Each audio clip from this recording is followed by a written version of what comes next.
Hello viewers, welcome back to my channel. It's me Soumya Mishra and today we will study lesson 1, that is chemical reactions and equations.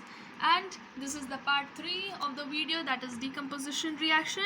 So if you have not watched the part 1 and part 2 of this chapter, do watch it right now. So let's see what is decomposition reaction as well. Okay. So, in this type of reaction, a single reactant breaks down to give simpler products. एक बार फिर से, in this type of reaction, a single reactant breaks down to give simpler products. Okay? हमने पढ़ा था कि ये decomposition reaction है. इससे पहले पार्ट 2 के वीडियो में हमने पढ़ा कि कॉम्बिनेशन रिएक्शन में 2 और मोर रिएक्टेंट, यानी यहाँ सिंगल है वहाँ पे 2 और मोर रिएक्टेंट कंबाइन हो रहे थे और यहाँ पे ब्रेक डाउन हो रहे हैं to form one single product, इसमें कॉम्बिनेशन में, और यहाँ पे टू गिव सिंपलर प्रोडक्ट्स. यानी कि अगर एक तरह से देखो तो कॉम्बिनेशन रिएक्शन का जो एंटोनिम है वो है डीकम्पोजिशन रिएक्शन. वो कैसे? Again let me tell you.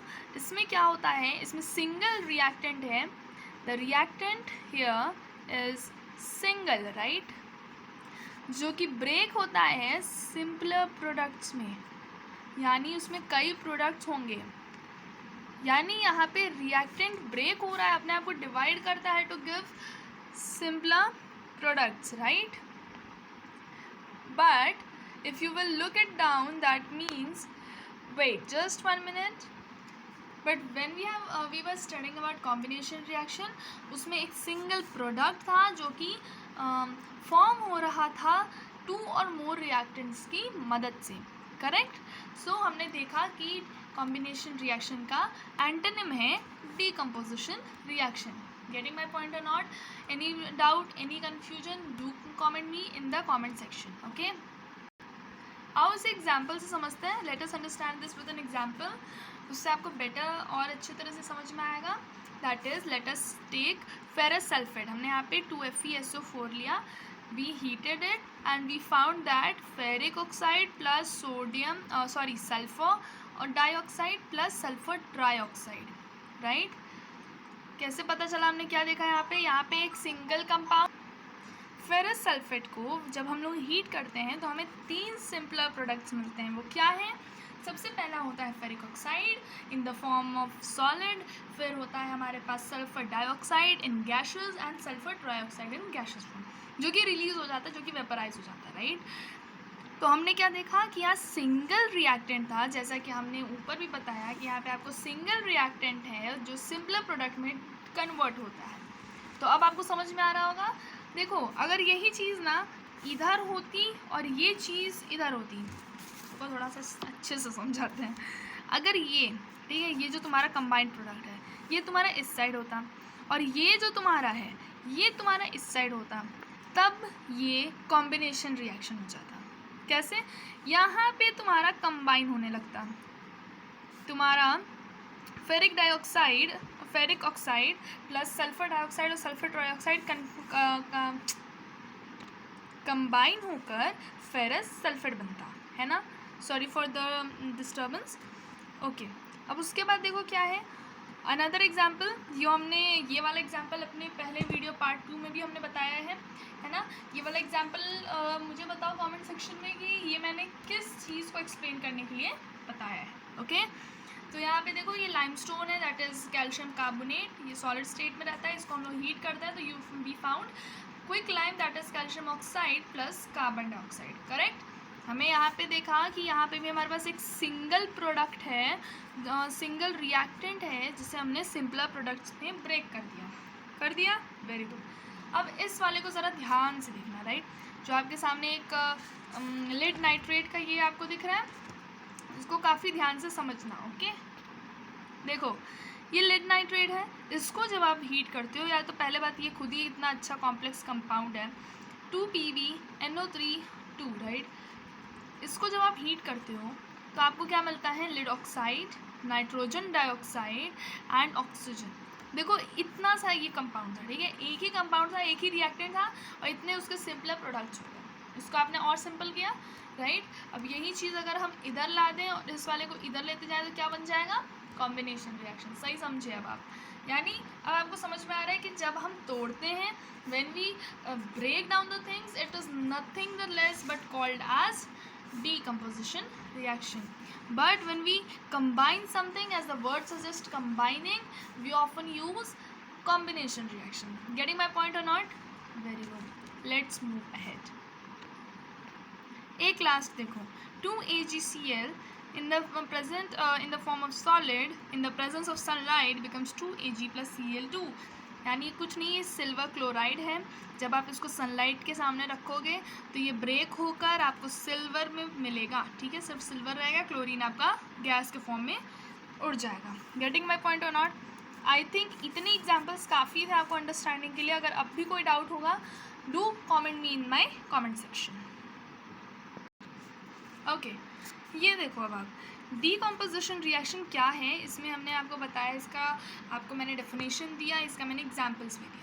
लेकिन ना डीकम्पोजिशन रिएक्शन 3 तरह से होता है। देखो इतना मस्त वेव जा रहा है ना। देखो ये कौन सी 3 तरह हैं।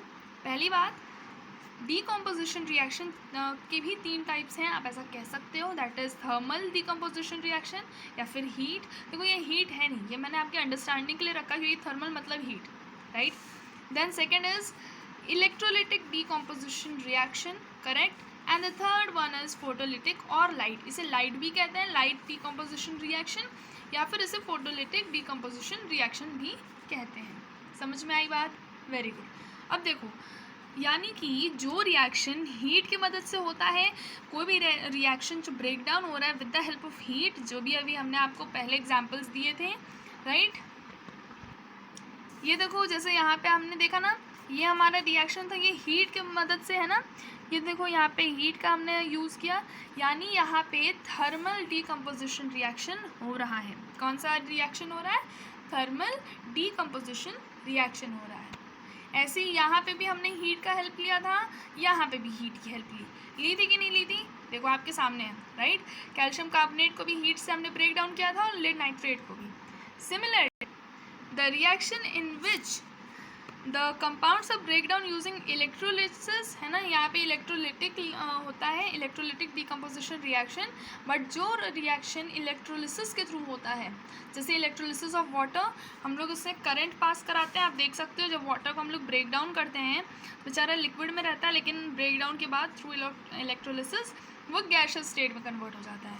इसी को इलेक्ट्रोलिसिस ऑफ वाटर भी कहते हैं। ये क्लियर है आपको? सेकेंड थिंग, डीकम्पोजिशन रिएक्शन जो थर्ड है हमारा, फोटोलिटिक और लाइट। जैसे कि अभी हमने पिछले में एग्जांपल लिया था सनलाइट की मदद से। ओके, देखो यहाँ पे देखो 2AgCl, हमने यहाँ पे सनलाइट की मदद से उसे 2Ag plus Cl2 यानी क्लोरीन गैस में कन्वर्ट किया था। तो यानी ये कौन सा रिएक्शन है? ये आपका फोटोलिटिक डीकम्पोजिशन रिएक्शन है, या फिर आप इसे कह सकते हो कौन सा रिएक्शन? Light decomposition reaction. पहली बात, मैं जो मैं क्लाउड्स बना रही हूँ इसको फॉलो बिल्कुल भी मत करना, एकदम फॉलो मत करना, बहुत मार पड़ेगी, ठीक है। ये जस्ट आपको मैंने हाईलाइट करने के लिए ऐसा करा है। Okay, let's back to our point. देखो हमने एक और एग्जांपल लिया है यहाँ पे 2AgBr, that is silver bromide, जो कि वापस सनलाइट की हेल्प से यहाँ पे सिल्वर और ब्रोमीन में कन्वर्ट हो जाता है, ठीक है। देखो यार, सनलाइट की मदद से ना ये जो रिएक्शन हो रहा है ना, ये ब्लैक एंड वाइट फोटोग्राफी में भी यूज़ होता है, राइट। ये बहुत इंपॉर्टेंट है। ये क्वेश्चन आता है कि which reaction is use for black and white photography, right. तो आप इसे लर्न कर लेना, ठीक है, ये बहुत इंपॉर्टेंट है। और अब आपको मैं लास्ट में छोटे से कुछ चीज़ें बता रही हूँ, उसको ध्यान से सुनो। देखो, decomposition of calcium carbonate to calcium oxide and carbon dioxide on heating is an important decomposition used in various industries. यहाँ पे important decomposition reaction होगा, ठीक है, उसको आप नोट डाउन कर लेना। ये बहुत इंपॉर्टेंट है, ये पता है ये बहुत हमारे आपको क्वेश्चंस में आते हैं 1 मार्क के क्वेश्चंस में कि कैल्शियम कार्बोनेट का जब आप डिकम्पोजिशन करते हो, मीन्स ऑन हीटिंग, जब आप उसको हीट करते हो तो कैल्शियम ऑक्साइड और कार्बन डाइऑक्साइड में कन्वर्ट होता है। और ये बहुत ही इंपॉर्टेंट रिएक्शन है जो कि ज़्यादातर इंडस्ट्रीज़ में यूज़ होते हैं या कई इंडस्ट्रीज़ में इनका यूज़ है। तो आपको एक क्वेश्चन आ सकता है कि name the reaction where the which is used in various industries. ये क्वेश्चन आता है, कई बार आया भी है, तो आप इसे ज़रूर से एकदम याद कर लेना, राइट। उसके बाद देखो electrolysis of water through an activity. आपके चैप्टर में एक्टिविटी 1.7 है जो, उसमें इलेक्ट्रोलिसिस ऑफ वाटर करना सिखाया है, ठीक है। उसको आप ज़रूर से देख लेना, उसको पढ़ लेना, उसको समझ लेना कि कैसे इलेक्ट्रोलिसिस ऑफ वाटर होता है। I will run the series on activities as well, line by line with NCERT complete करने के बाद हम लोग एक्टिविटीज़ पर ही आएंगे। जितनी भी एनसीईआरटी की बुक्स में एक्टिविटीज़ हैं हम उन सबको प्रैक्टिकली सॉल्व करने की कोशिश करेंगे। तो तब तक के लिए thanks for watching, bye, have piece.